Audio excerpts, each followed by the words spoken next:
An interesting talk about to start, and I'm looking forward to it. It's about failure. How's everybody doing? Good Maker Faire? 10th, this is the 10th one. This is a big deal. I'm so excited that all you guys are here for this. This is a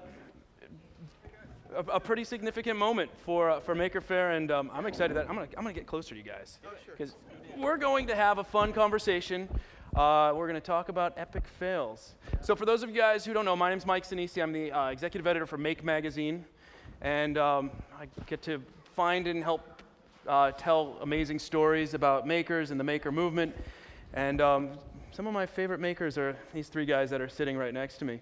Thank you. Yeah. Why don't you guys introduce yourselves? I'm Jimmy Diresta, and I like to make stuff. So is he. I have a company called I Like to Make Stuff, and I like to make stuff. And I'm Bob Clagett. I'm David Picciuto, known as the Drunken Woodworker. All right.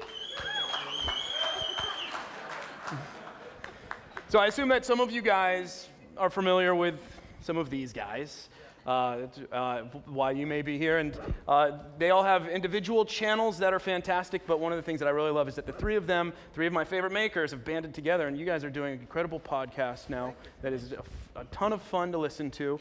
And I kind of feel like I got to crash a little bit of your podcast today by being part of this here on stage. Thank you.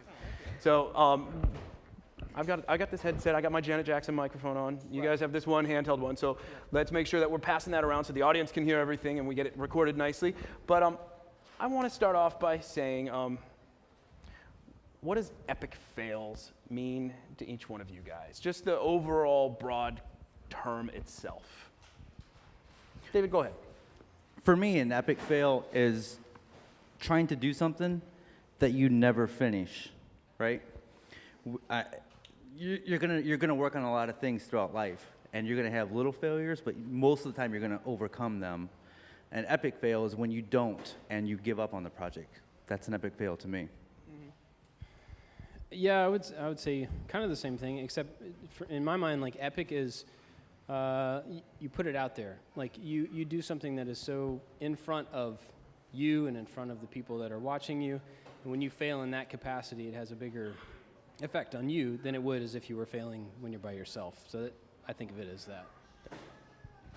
Yeah, that's a really good point. Is like failing. It's like walking up on stage and tripping right now. Like that. I didn't see you do that. I didn't see it. Oh, maybe I'll watch the video. No. No, but obviously an epic fail is, I agree, is starting something that you just give up on.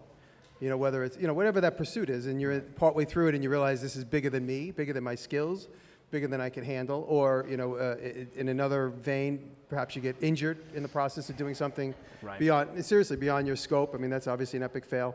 Right. But yeah, just I think the big definition would basically be giving up on something. Yeah, I'm good. Sorry. I know that each of you guys, you prolific workers. You make a ton of stuff. So the idea that failure has happened at some point, the odds are, in a really broad sense, probably. But from the definition that you guys are giving, maybe. Do you have any examples of how that might have happened? Yeah, well, I have. I've done some jobs in and around, client work. This is some client work where I've done. It's an epic fail that I'm thinking of is just my client's expectations weren't met, and I thought I might have met them, but I didn't, and they weren't happy with the finished result. And I made a whole series of cabinets in metal and glass, and it was beyond my skill set, but I didn't know that till I was way into it at the time, and it was beyond my scope of like the space in my shop. It was much bigger than I needed, much more room. I was able to give the job in. The client wasn't 100% happy. Like I said, expectations weren't met. Okay. And so we compromised, and I talked a little bit about this with Mark in New York last year. But ultimately, they were happy because I didn't charge them the full price. So they were okay, and I was okay with it. But ultimately, when I think of epic fails as far as work goes, that's one that kind of sticks in my mind. And it's the kind of thing that I always think that someday I'll make that better. but me and the client haven't talked. You know, we're not in a fight. We just both went our separate ways. But that was a tough one for me because, like I said, I just didn't meet the client's expectations. So for me, that's very difficult because I always want to be able to do that. It's funny to hear you say that it was beyond your skill set. And so there's you guys who are familiar with Jimmy Diresta and seeing his video and seeing his work. What would be beyond your skill set? Oh, well, thank you. Well, you know, there was a couple of things that I designed and solutions that I resolved that, in hindsight, weren't the best solutions. So logistically, it wasn't like I made something, say, the size of a shoebox. I can go back in and say, oh, give me that back. I'm going to remake that. This was like a major installation, and when I look back at some of the decisions I made, I learned that I did not choose the best route to either make a hinge or to install glass or to do this. And so that's why I say beyond my skill set. Maybe not my skill set, but my experience level. Because now looking back, I would have made different decisions. And those decisions would have been based on better educated investigation, or so to speak. And Bob, you also kind of had that same idea of letting an epic fail has that component of letting someone down. Do you have any examples where that may have happened? Well, kind of no. But when I say that, I know it sounds like, oh, he never messes anything up. That's not the point. I think, for me, when I think of failure, I think of it being at a catastrophic level that you can't come back from. To me, that's the fail. That's not a problem that you can fix. It's not a problem that you can come up with a different solution for. A failure is, you know, I destroyed the only piece of wood that I have that can be this thing that I need it to be. It's a fail because I don't have another piece of wood. But in most of the things that I've made, I run into problems every single time on a regular basis. But as far as I can remember, most of those things have been something that, okay, instead of having one problem, now I have two problems to solve. And, you know, usually you can, if you look at it that way and don't try to look at the project as a pass-fail situation, and I always tell everybody, like, a big problem is really just a set of small problems. And so if you look at a project as, instead of this big project is going to pass or fail, this project is a bunch of little pass or fails. And so if you fail at this one, then you can fix it, and it's not going to affect the whole. So it's hard for me to look at the stuff that I've done and see any of it as just a catastrophic, you know, that didn't work. It changed, right? You know, Right. Something like that. I'm kind of in the same boat as Bob. I don't have any epic fails, not because I'm better than anybody, but I tend to put myself in positions where what I do is not going to be an epic fail, right? I mean, for what I do, I choose to make a project, and I make a video about that project, and I put it online. I don't have clients like Jimmy does. So I just try to put myself in situations where I can't fail, right? That's a good point. You say, I learned from that particular instance not to bite off more than I can chew. Right.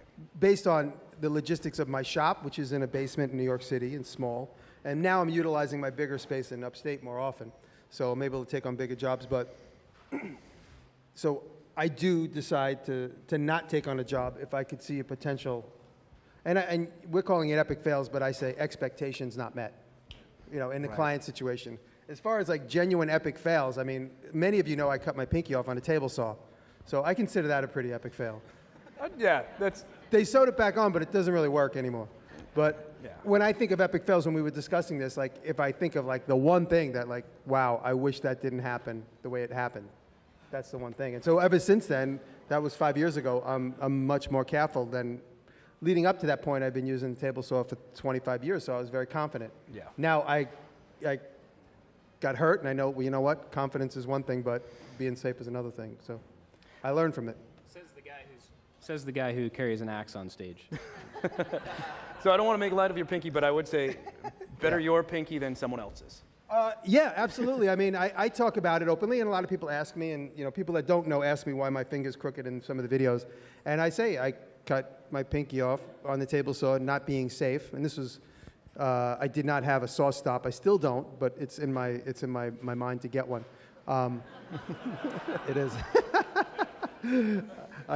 other things to spend that $3,000 on, like another hospital stay. That's a joke. But no, if I can, now that I have an audience that I didn't have 5 years ago, if I could say, learn from my mistake, learn from my epic fail, and don't have it happen to you. I mean, I got hurt on the table saw, but I got lucky. I cut the pinky off on my non-dominant hand, and the doctor said if you had to choose which finger to get cut off, you chose the right one. Of course, it happened like in an instant of an explosion, and all of a sudden I was like, wow, I got to go to the doctor. So, but Yeah. if my fail could help somebody, that would be great. I can't stop looking at your pinky now. No. I'm not holding it out because I'm a snob. I'm just holding it out. Do you have pictures, X-rays that people could find online? On my Instagram, there's an X-ray picture. On my Instagram, there's an X-ray from about 1.5 years ago. You can see the X-ray of my pinky detached. Right. So they cut right through this joint between these two knuckles, and that's why it's shorter. It's like a little it's like a appendicitis now. Appendix. Yes. All right. So one night we do this podcast together. We record over Skype, and so we're talking. We always talk a bit before we start recording, and so we were chatting one night, and I was telling the guys I was thinking about getting a new table saw, and I can't quite justify the money on it. And so Jimmy goes into this story about his pinky and explaining how he had to hold it on to get to the hospital and all this stuff, and he shows these pictures, and I'm like, I got to go get some air. I'll be back.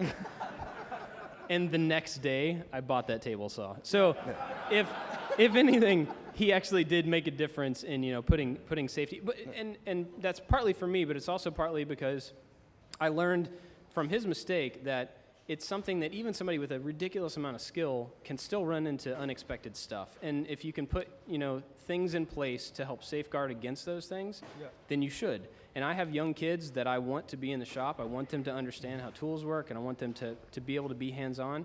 And if I can buy one of two tools, one is less likely to cut my kid's fingers off, that's the one I'm going to buy. So it was his experience actually did make a pretty big difference there. How many of you guys know this saw stop device? Here. All right. I was just going to say, if you don't know, a saw stop is a table saw that has flesh sensing technologies. So as soon as it detects a finger or any body part on there, a brake comes up, slams up against the blade, and pulls the blade down below the table in a fraction of a second. Yeah. And so in most cases, the worst injury that you can get is a little nick on your finger. Yeah. So I have a saw stop. Bob has a saw stop. Jimmy's going to get a saw stop someday. Yeah. One of these things. It destroys itself in the process to some degree. It destroys the brake and it destroys the blade. Right. So if you have a $100 blade and a brake is like $80, that's way better than a $3,000 hospital bill. $10,000. $10,000, yeah. It's a $10,000 pinky that doesn't work. $10,000 pinky that doesn't work. That's like 2 saw stops. That's 2 saw stops easily. So, learn from my epic fail. Cost a lot of money. So, all three of you guys do a lot of video work, and always one of the challenges when you're making video, it's tricky because you need to get the shot right. You need to make sure that you've got the right angles. In certain instances, you're trying to hold a camera while you're doing the work to get that right angle exactly right. Now, I know that it might not result in something that becomes an epic failure, but it also creates that pressure of trying to get things right, trying to do things within a certain time frame and making it look good.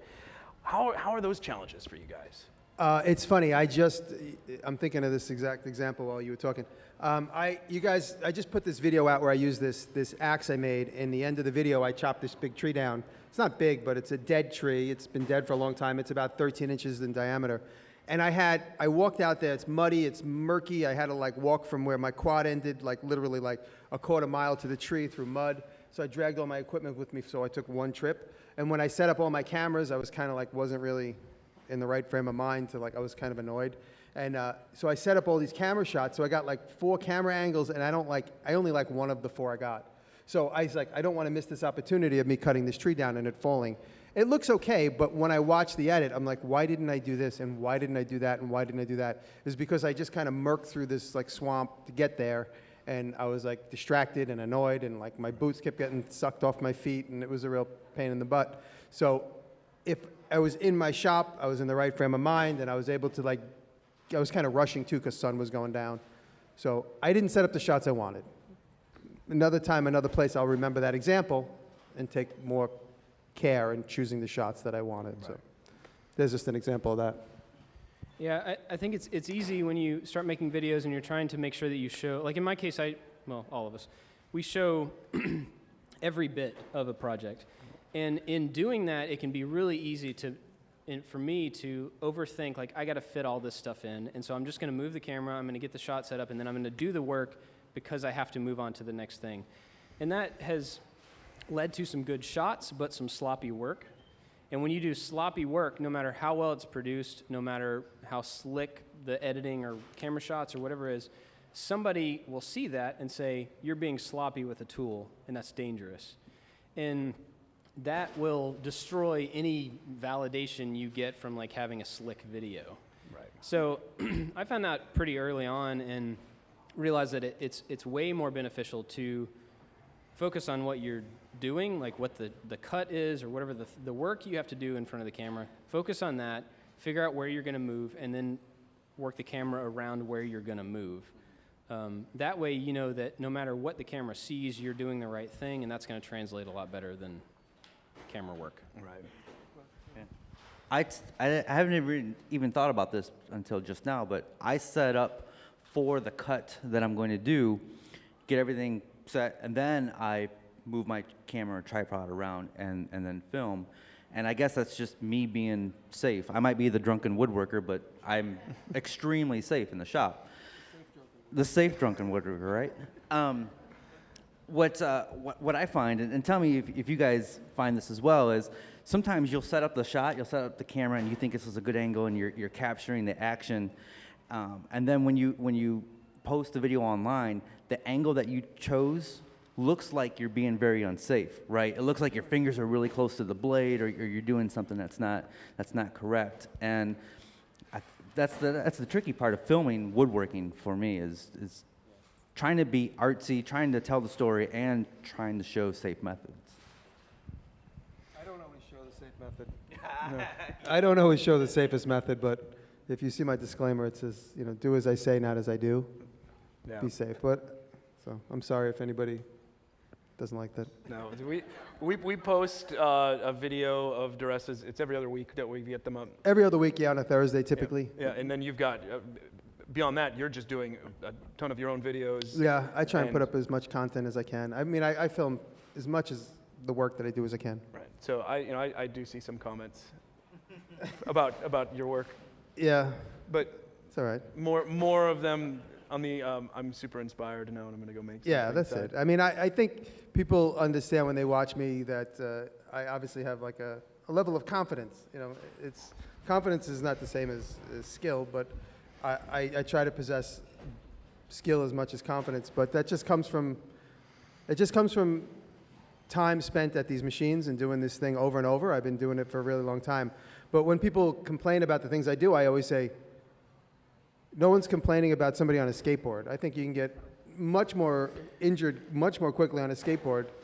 And I say this jokingly, but I've said it before in interviews, but a compound leg fracture costs a lot more than a cut off pinky, I think, and is a lot more damning and a lot more. So Yes. People let kids ride skateboards all the time and bicycles and stuff like that, and the injuries that occur from that it's just so acceptable. Yep. Is like every day a kid breaks his leg on a skateboard or this or that. But when somebody sees me using a bandsaw, they condemn me for using a bandsaw with the level of confidence that I have. And they're like, if a kid's gonna use a bandsaw, that means he has a father that is in charge of the electric, that is in charge of buying this bandsaw. So a kid's just not gonna see my video and run into any shop and flip on a bandsaw and cut his hand. There's all these other baffles that are in between that kid using the bandsaw and seeing my video. Yep. So buy your kids bandsaws, not skateboards. bandsaws, not skateboards. And maybe you can get a skateboard with wheels on it. That'd be cool. I mean, a bandsaw with wheels on it. Yeah. Yeah, you did. And then there's a big difference too in it's easy to take all the videos, all the how-to videos that are online, all the stuff that we do and the people that we work with and around, and to level those and to say that they all are there for the same purpose and they all should adhere to the same standard. But even between the three of us, we intentionally do very different things with video. Not just how we do the video, but like why we're doing it, what we're trying to show.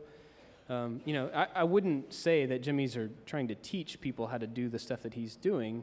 He is teaching, But unless I'm wrong, I don't think he's like, hey, I'm going to show you how to make this axe so that you can make your own. It's like, my goal is to inspire. My goal is really to inspire more than to teach how to. yeah. And mine is to inspire, but at the same time, I'm not him, and you could probably do the stuff that I'm doing, whereas you may not be able to do the stuff that he's doing, you know. And then David has, you want to say your reason for doing so? My main purpose is to inspire, you know, and when you buy a power tool, you should feel comfortable making every single cut that you're going to do before you do it, right? Maybe I don't say enough in my videos of, you know, don't do as I do. I don't know. I think what I'm trying to say is just be comfortable in what you're doing. If you don't feel comfortable, find a different way, right? So obviously to get the competence so that you can avoid or navigate through failure, you have to get good first. And I'd love to know more about how did you get to where you are now? What was your path? Are you self-taught? Did you have to learn some hard lessons? I took woodshop in high school. That was back in the early 90s, so that was a long time ago. And then I picked up woodworking again about 4 years ago. And I basically learned from watching other YouTubers. And now that I am making YouTube videos, I learn from the videos that I'm making, right? I learn by teaching, and that's one of the best ways to learn, in my opinion, right? I mean, I've kind of been, you know, making different things my entire life to some degree. A lot of it was Legos and cardboard and stuff like that. But I found pretty early on that the thing that I did the most was I would seek skills. So I really enjoyed learning. And so it's not really that I'm particularly good at anything, but I am more than willing and interested to go learn, you know, the minimum of a new skill set all the time. So I was telling somebody earlier, like, I'm not an expert in any of the stuff that you see me do. Like, I don't call myself an expert, but I feel like I can go learn enough of a skill to do a project with it pretty easily. And so I think, you know, my skill, my learning path to all this is just like a desire to learn. Well, I started out as a young kid. I give all the credit in the world to my dad, who's still alive, and he still inspires me because he always finds these crazy tools for me. But as a young kid, my dad would keep putting tools in my hands, and I have 2 brothers and a sister, and I was the one who most often kept going back down to the workshop. And so my dad would kind of develop projects for me and get me on the jigsaw, you know, the reciprocating saw, and then eventually the bandsaw, and he taught me how to use the radial arm saw. I was using the radial arm saw by the time I was like 11 or 12. Yeah. And I look at the radial arm saw now, and I'm afraid of it. But at the time, I wasn't afraid of it. I guess I was just a dumb kid. But so that's really how my skills developed. And then working on construction sites and learning how to build houses and through college. And then I worked in an art department for a florist. And we had this was great training for me because we had to develop props for parties that were really one afternoon long. So the party was 3-hour bar mitzvah or whatever, or celebration or sweet 16. And I was in the art department, and we'd make up stuff. It was themed, say, for instance, Star Wars. And we had like a giant pile of styrofoam, a pile of posters. And out of all that, we had to develop the look of this party and problem solve really quickly. And so I worked there for a few years, and that was a tremendous help in exercising my brain. And then through college, just problem solving assignments. And then after that, the toy business. So problem solving became the thing. And I credit it all from the beginning with my dad. I got a similar background. The dad, the radial arm saw. Yeah. And I was visiting my parents not too long ago, and they now have a small farm with a barn, and the barn has most of the stuff that we had through our childhood. And I was walking through the barn, and I saw the radial arm saw for the first time in a long time. And it's in various parts. I think my dad dismantled it to use the platform of it for some other project he's working on. So it's in parts on the ground, and I sort of looked at it with that same feeling, like, oh wow, I can't believe what I got away with this thing. This that I have, it's a Delta. It's still in my mother's house, and I'm waiting for the right opportunity to bring it into my shop and use it. Yeah. It's a Delta. It takes a 9-inch blade. And it's, my dad told me recently, he goes, I took a loan out for $200 to buy that in like 1970. Yeah. and he bought it used for $200, and he took a loan out. He said the loan was like $2 a month or something. Yeah. So it's funny how times have changed. They're rarely used nowadays, too. I mean, that's shifted pretty drastically. I think, yeah, well, you see like Frank Holworth uses them, and I have enough of them. Frank Holworth's got a few set up in a row, and once I have the space, I want to try and do the same thing because he has different blades on them. But I think the crosscut sled has superseded it. It's much safer, and you could actually see what you're doing, you know, more accurately. Yeah, So a the lot less crosscut sled has taken the place of that. Yeah, they were finicky. You'd have to always be adjusting. That's my dad's biggest complaint. Yeah, they'd hardly ever square unless you really spend a lot of time with them. And then once you do spend that time with them, you got to make sure that you don't bang into them or anything like that. Oh no, yeah. So one of the things that I also find really interesting is that in the learning path is the concept of a mentor. And it's something that exists in a lot of ways or outside of the makerspace, not always as much here, but I think, David, you kind of touched on something interesting that a lot of it comes from nowadays. The mentor role comes from videos and from, you know, it's this sort of the self-education that we get from that path of discovery. But I'm curious if you guys had, you know, other mentor experiences that help shape those paths. I mean, sure. A lot of it comes from family. My grandpa is a woodworker. Yeah. I saw all the stuff that he made as a kid. I didn't really care for it, but now as an adult, I'm like, that was great. My grandpa was a maker back in the day. I think everybody was a maker back in the day, and now it's coming back, thankfully. And just my dad's a mentor for paying for all the wood that I had in my woodshop classes, right? I mean, he helped me build those skills back in the day. And now my mentors come from YouTube videos. Like before we did our podcast, these two channels right here were some of my favorites. And now I'm working with them. And when we record the podcast every Wednesday, we talk for like 45 minutes before the podcast, and we talk for another 45 minutes after the podcast, because we're all like, check out what I did, and then we're asking each other's questions and telling stories, and so it's easier to find mentors now because of technology and the internet and magazines. Yeah, both my grandfathers. One was he used to build McDonald's a lot. He built buildings, but and then my other grandfather did wood carving and painting and stuff. And then my dad had a wood shop, and so I learned and saw a whole lot of hands-on focus from all of them. And I learned a lot, but I think more than the skill was just the observation of seeing people who they needed something, they went and made it. They didn't buy it necessarily. They had no fear of just going to do the thing that they needed to do, which is huge for me. I mean, that's informed a lot of who I am in life in general. But yeah, David's totally right. These days, the quickness of communication and the huge amount of resource that's online and the availability of people is amazing. I mean, to go also on what he was saying, first time I ever talked to Jimmy, I watched him on TV, watched his videos. One day I kind of got up the courage and sent him an email, and I was just kind of wondering how he did some pricing for something. I get an email back in like 10 minutes, and he's telling me all these details about how he prices stuff, and it was just like, I'll tell you whatever, man, just whatever. And I was like, he's like an actual person that like, you know.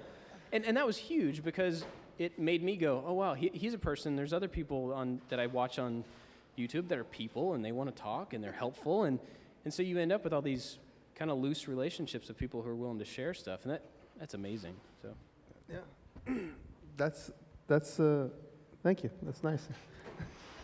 Well, my dad, getting back to the question, my dad was my first mentor. My dad built things, but my dad would kind of stick to the plans. He would get a plan and he would stick to it. And then in my mind, I was like, well, why can't you just do it any way you want? And so I kind of started going outside the lines early. Like my dad would get a plan out of like Popular Mechanics and stick right to it. But I would see that and I would go, well, if you did this, it could be that much better, or it could be a little bit more original. And so that was just something that was sort of within me in the beginning. But to name drop, one of my mentors that kind of kind of opened my eyes to more fine woodworking, because I was always building things, but I wouldn't consider what I built fine woodworking for most of what I do. But when it does come to fine woodworking, my mentor would be Nick Offerman, because Nick and I became friends before he became as famous as he is now for Ron Swanson. And Nick and I became friends within a few months prior to he and I filming him building that canoe. If anybody's seen Nick Offerman building the canoe in the Bear Mountain Boats video, he knew that I did video, and we met through my brother. And he contacted me. He said, I'm going to be in New York. I want to build this canoe. Would you film it for me? And I said, oh, sure, why not? Let's get together. And, we became friends. And while we were working on that is when he got the audition for Parks and Rec. But getting to watch Nick build that canoe up close through the camera, and this was before I was involved with YouTube personally or even interested in YouTube. Like, I knew YouTube was a place to see, like, car accidents and cat videos, in my mind. That was in, 2008. And so getting to watch Nick up close and his passion for woodworking and then editing 25 hours of him building something and just watching him over and over, like, make these choices and then follow through on each choice that he did to build that canoe. I mean, that was, for me, and then that Christmas as a gift, he got me a subscription to Fine Woodworking magazine. So, I mean, I consider Nick my modern mentor for fine woodworking. And then when it comes to, like, all the other things I do, I mean, I'm really, I'm a big fan of all the motorcycle guys like Jesse James and Paul Cox and Indy and Larry. Those guys have been huge inspirations to me. Living legends in most cases, not in Indy and Larry's case, unfortunately. But, those guys, I see what they do. And they're in Brooklyn. Some of those guys, I can get to actually see it up close. So, what they do, it's just, they're just amazing artists. So. And you're going after Maker Faire. You're heading down to Los Angeles. Oh, yeah. That's a coincidence. I forgot. So when Nick and I did that canoe video in 2008, part of the deal was that he was going to build two cedar strip canoes, one with one method and one with a different method, one with the staples and then one with clamping. And so he did, if anybody knows, the Prospector was the one that he uses. It's called the Huckleberry. And then in the end of Parks and Rec, he used which is called the Redbird. That's the style from Bear Mountain Boats. That's the Lucky Boy. So the Lucky Boy is made for me. So in 8 years, I still haven't picked it up. So in those 8 years, that canoe has, like, gained so much significance because of Nick's rising fame. And so when we leave here, we drove here from New York. When we leave here, we're going to drive to LA, my girlfriend and I, and pick that canoe up, hopefully. Yeah. So in a few days from now. So hopefully. If you see it on the highway somewhere between here and New York, you knew it blew off my car. You strap it to the roof. Well, yeah, I'm only going to take it, honestly, if I feel safe that it's going to make a 3,000-mile journey. I might have to build roof racks for my truck and stuff. Yeah. But I'll be at Nick's shop, so I'll be able to do that. So aside from mentors, inspirations, anybody that you really feel strongly about that's helped guide you? Or Oh man, tons.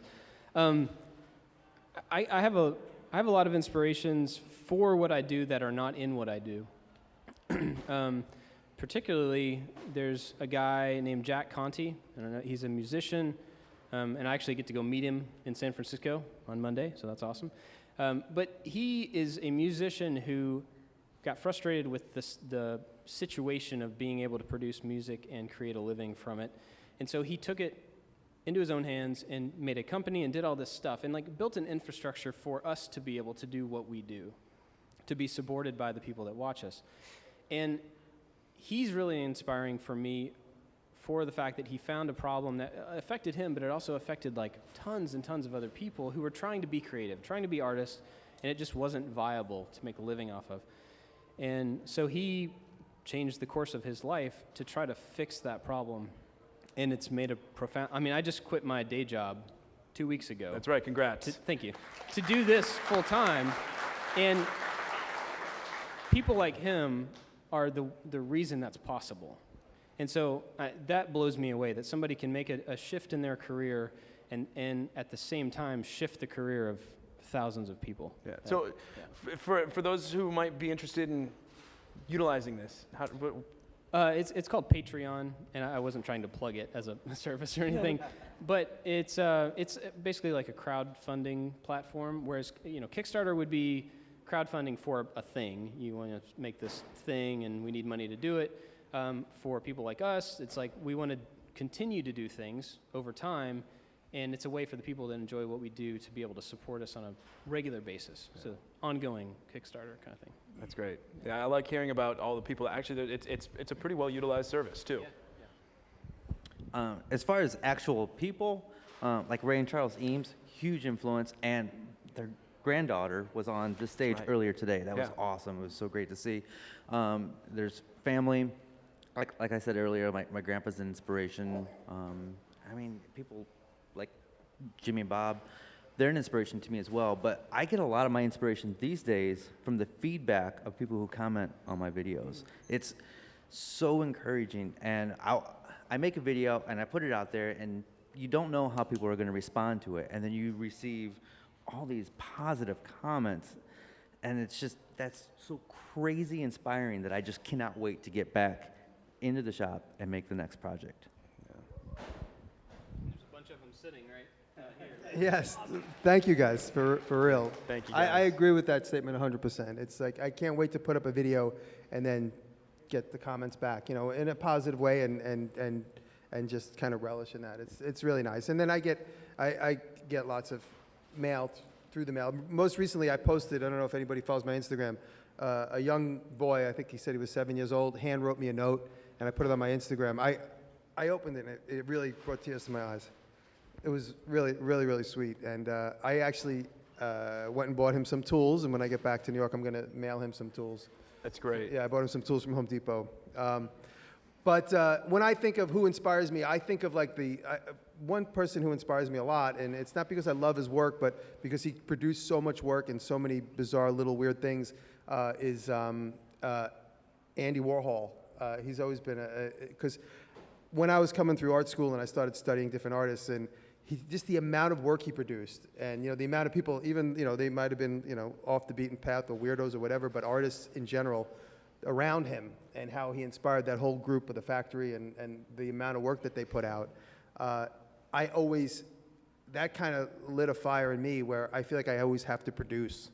And and also like Leonardo da Vinci and Michelangelo and these guys that just left so much behind in their wake, and those are the type of guys that inspire me. And so I've become sort of an obsessive builder, and I think that's partly because of those type of guys. They're guys that just like had nothing to do except spend all their time creating either art or objects or whatever it is. Yeah. So.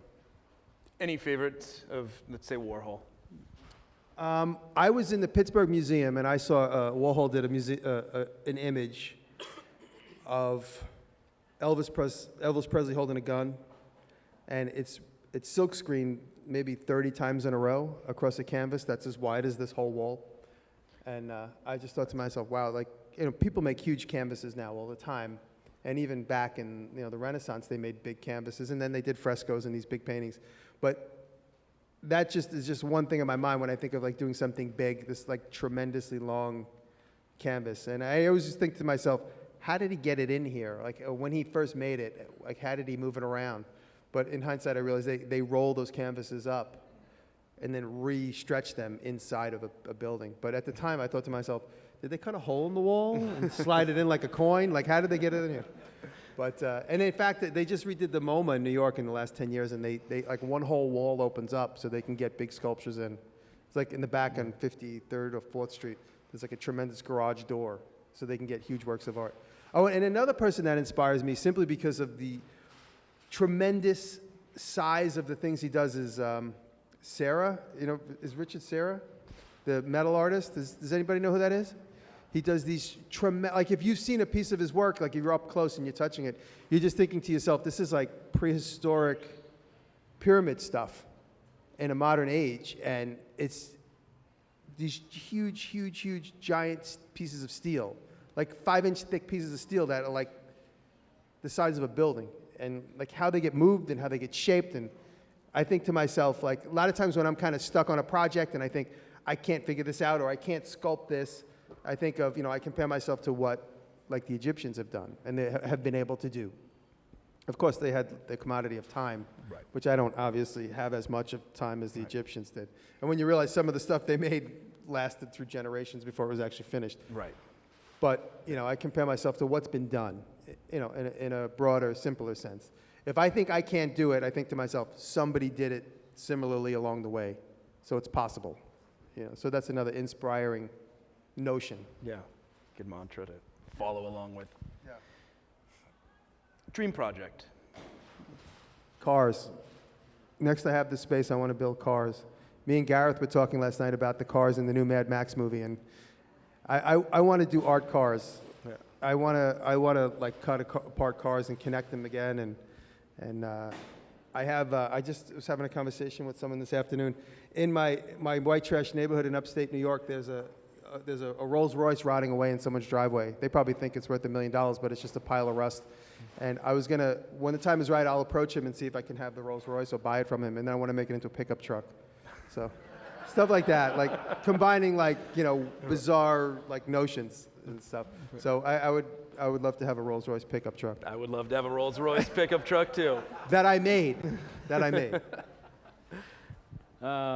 Dream projects, that's tough. I have one that's been a long-term project that I haven't started, and that's a full-size arcade machine. And I know that's been done and stuff, but I've never done it. So that's one of the things in my near future, but it's been a long path. Yeah. No, and a dream project would be for him to make a Mad Max car. I would love to see that. For me, it's guitars, and it's going to be a 3-step process for me. In a few weeks, I'm going to make a solid body guitar, and then somewhere down the road, I'm going to make a hollow body guitar, and then the ultimate dream project is an acoustic guitar, all from scratch. So, very cool. And you play a lot of music still? Yes, I'm not in a band now, but I've been in bands most of my life, and play guitar and sing and have fun. I've watched some of your videos. Thanks. Thanks, I think. No, they're good. It's a lot of fun. Yeah, didn't say I liked them.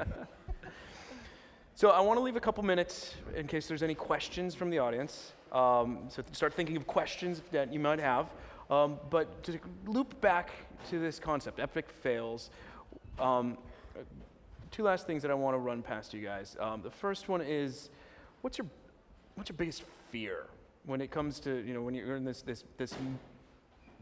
making state and you're working on something? And we'll take it from there. I think my biggest fear is hurting myself. I can't see a bigger fail than that, is hurting myself and not being able to complete the project. So I put a lot of things in place to make sure that doesn't happen. Yeah, I would actually say the same thing. So recently, for several years, I worked in software. Right. Constantly typing, right? And it hit me one day that if I were to cut off the fingers on one hand, I would not be able to do that job, and I would not be able to do this job. And, it's not like I could just switch. I mean, like one hand, you can't type a whole lot. So getting hurt and having it stop me from being able to do everything else, that's pretty big for me.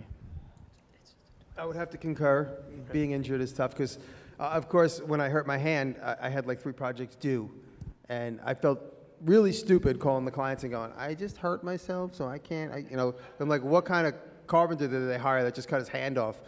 So I didn't tell anybody, and I got out of the hospital, and it was actually very, very beautiful moment in my life. I called my dad and I said, "Can you come and help me?" So for the first time as an adult in my shop, in my environment, my dad was my helper, helping me in my shop for those few days. He stayed 2 days, and and he just kept his mouth shut. He didn't get mad and he didn't yell at me, and he took my direction, which is, for years it was always the other way around. I was getting yelled at and whatever, lovingly, and so that was a nice moment of time. So, but that being in that position of like not being able to do what I needed to do.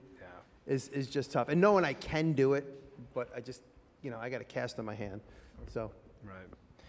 So to share a story of one of mine, it very similar to you guys, but it's taking it to that next level where I'm absolutely terrified of hurting someone else. And yes.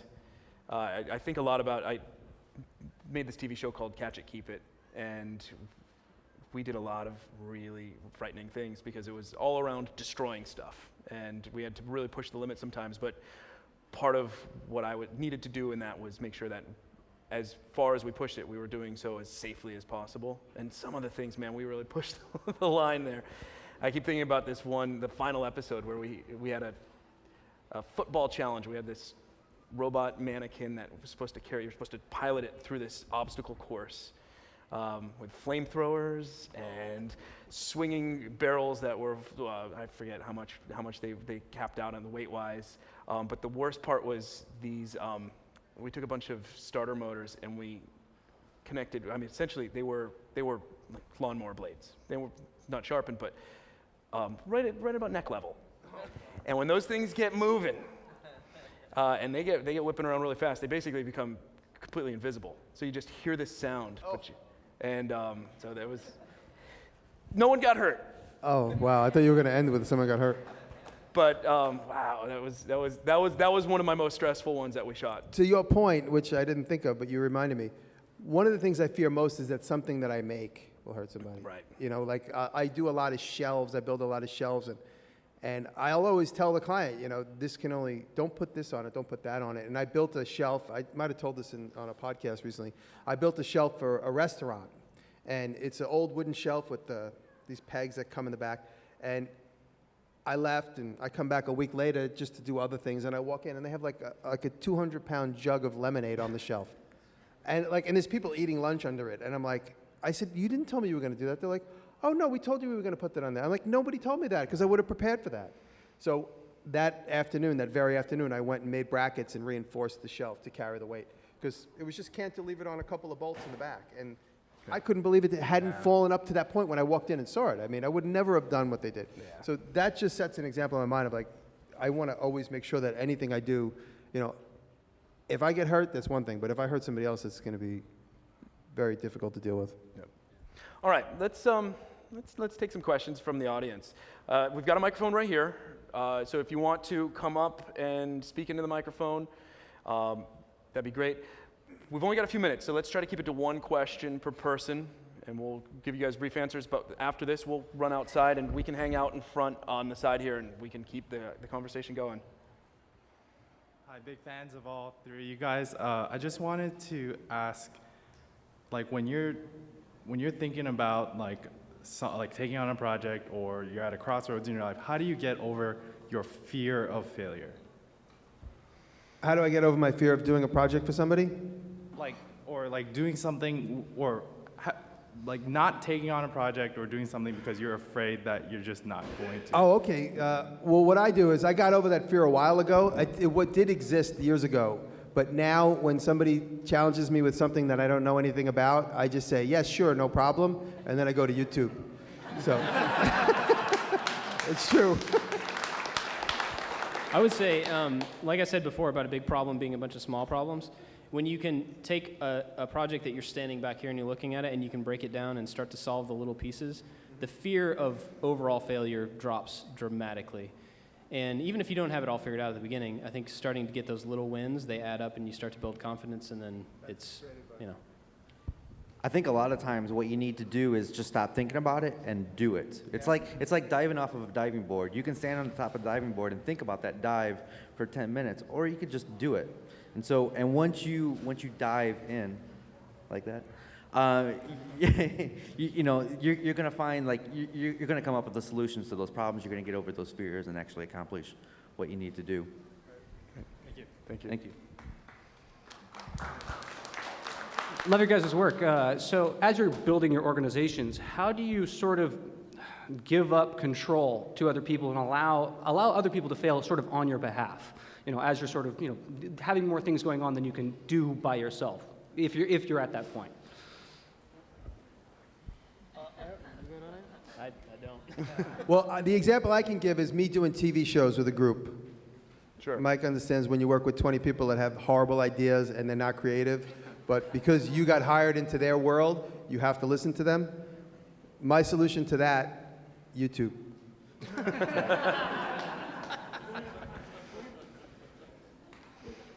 How do you keep the pursuit of perfection from keeping you from completing a project? I think it's all about expectation. If your expectation is all or nothing, then you will never hit that. If your expectation is it needs to meet a combination of standards, like it works, it does what it's supposed to do, and it looks good enough at the distance you need to look at it, then you're good. So you're saying distance is a carpenter's best friend? Exactly. That's actually a really good point. Somebody told me one time, he was a carpenter, and he made a point I'd never thought about. A house is a series of covering up the previous step. So, you build a framed house, it's nothing to look at, you put drywall on it to cover that. You cover that with spackle, you cover that with trim, you cover that with caulk, you cover that with paint, and you make the imperfections smaller and smaller until they're not perceivable. So. That's great. I love that. I teach students now for several years at the School of Visual Arts, and I notice a lot of students, they're like, I could never be perfect, so I can't do it. But there's so many other things in life, like learning how to walk, learning how to talk, learning how to hold your fork. These things come naturally because you need to do them. So if you're an artist and you have a fear of perfection, that you wouldn't be able to attain it, do it once, see where it's not perfect, build it again, fix those problems again and again and again, and then all of a sudden you have a skill set and a comfort level of making things that just comes with experience. And then perfection, is something that freezes up some people. You just got to get over it.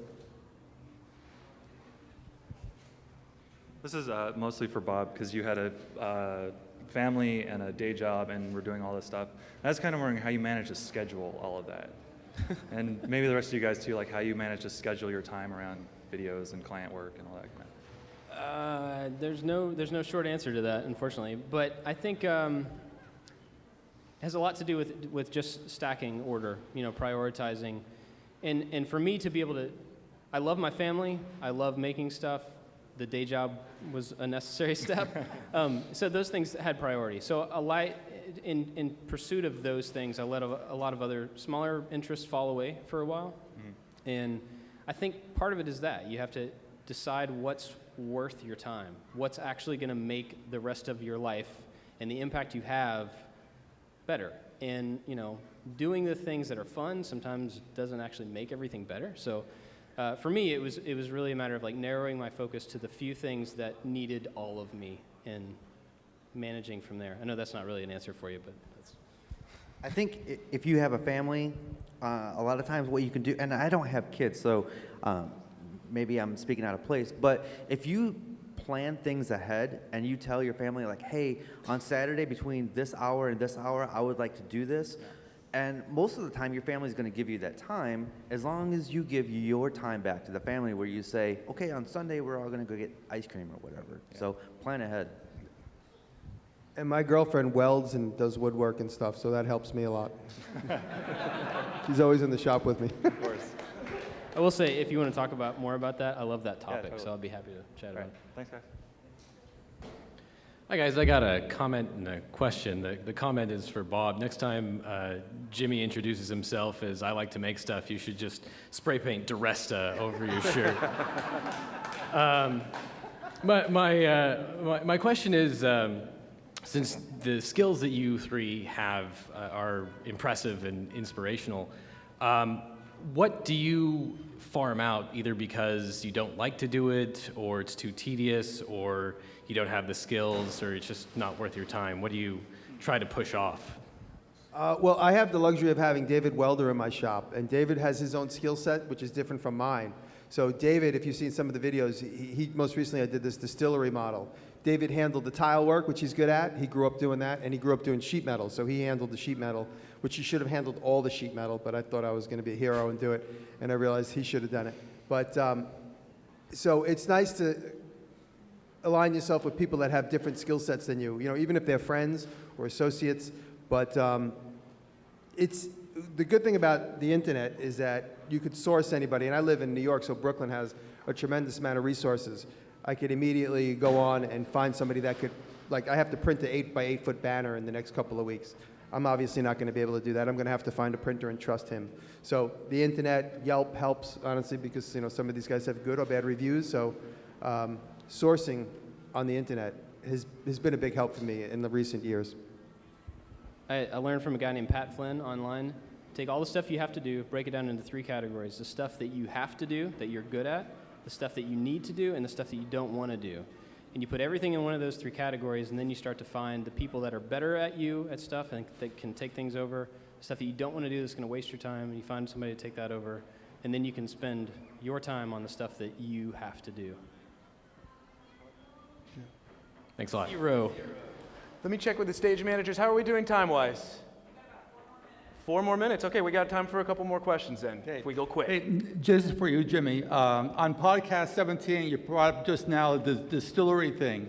And with a question that came up for me when I was listening to it was, and you were saying that the conceptualization of the distillery happened like 1.5 years, 2 years ago, something like that. Right. So here's where the question is, do you have like a fee you charge your client for the conceptual phase and maybe a different fee for the build phase? I mean, how does this all work? Usually no. I just, if somebody says, hey, I have a project for you, I'll get into a conversation with them, and then if it leads to an actual build, I factor it in at the end, like my time and energy. And then I always say, it depends on how nice they are to me and how easy they are to deal with. Depends on how much I charge them.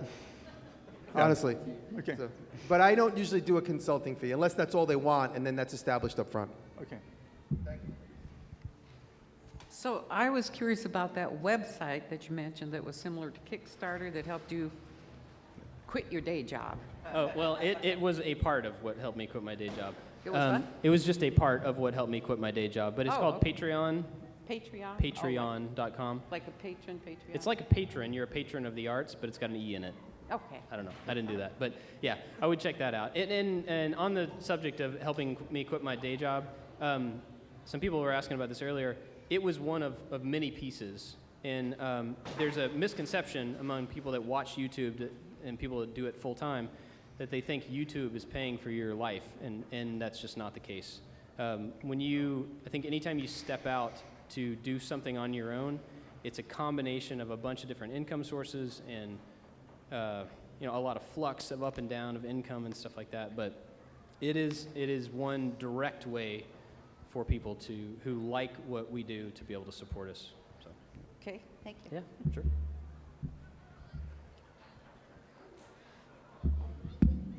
So I'm a younger person and I've got like limited budget and space. So what would you recommend for me to get started woodworking in cheaply and so I can still have time to do all my other stuff like school and homework? Good question. Craigslist. Use tools, great place to find tools that you need. Something I learned from Jimmy is there's always people willing to give away their tools that don't need them anymore.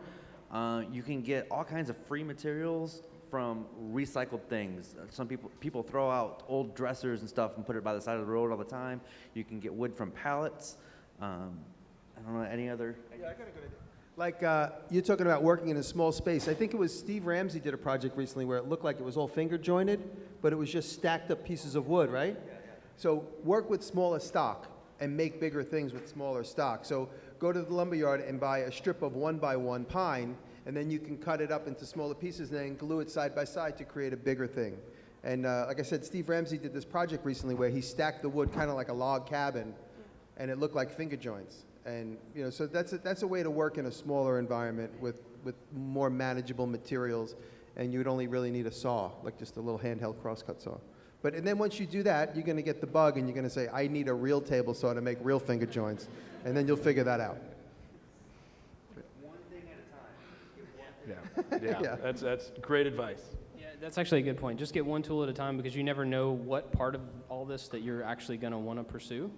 And if you end up buying like a whole bunch of tools, you may not use half of them because, And as far as getting free tools from people, if you tell your parents, friends that you want to start making stuff and you don't have any tools, I would bet something will show up. Somebody will have a tool in their garage that they don't use, and, people want to help you, so I hope. So we've got time for one more quick question, and then these guys are happy to talk to you all outside. Thank you. I have to ask you, we all tend to learn the most when we're challenged and when we struggle. So if you can, each of you, what was your biggest challenge? What project was your biggest challenge if you have an example. Well, I discussed that one that I talked about today, which is definitely a challenge for me. But recently in Louisville, and talking about not wanting to hurt anybody, we had to hang, I think, 40 barrels. You know how heavy a barrel is on its own. We had to hang 40 of them in the air over this one room on each side. So that was last year. Me and David Welder did that on location in Louisville at the Bullet Bourbon Distillery. So hanging those and making sure each bracket we did was strong enough to carry the girth of the entire weight. We made 40 brackets that went on either side of 20 barrels, I think, and each bracket carried 2 barrels. So that was one of those things where I couldn't sleep for a couple nights. My mind just kept saying, did I put the right screw in the right spot? Did I have the right bracket? Did I have used glue? Should I have done it? So my mind was just going on autopilot, trying to recalculate everything. And so let's talk about stressful. That was one of the stressful ones. I just wanted to say before we go, I mean, each one of us have our individual channels, but we all have a audio podcast that we put out every Friday called Making It. I'm sorry if you. No, go ahead. Go for it. It's an audio podcast called Making It, and basically we have this discussion every week. Yeah. So. It's a ton of fun. Thank you. Yeah, so I just want to say thank you to you guys, and thank you to all you guys.